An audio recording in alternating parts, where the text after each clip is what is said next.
Shane Shields with DS Diving Service here at Marina San Pablo. We're at the Sea Hunt Ultra. We've got a little feeding frenzy coming on over here.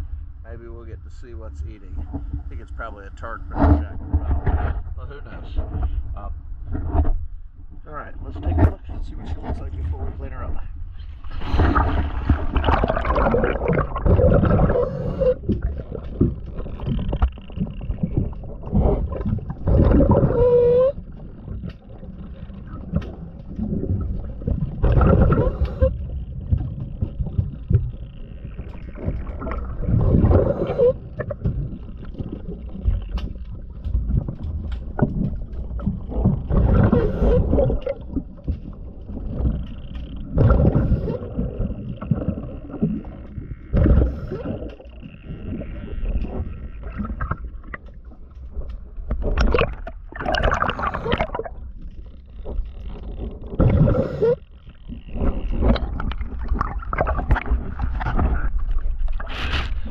Let me get her cleaned up and then get you an after video.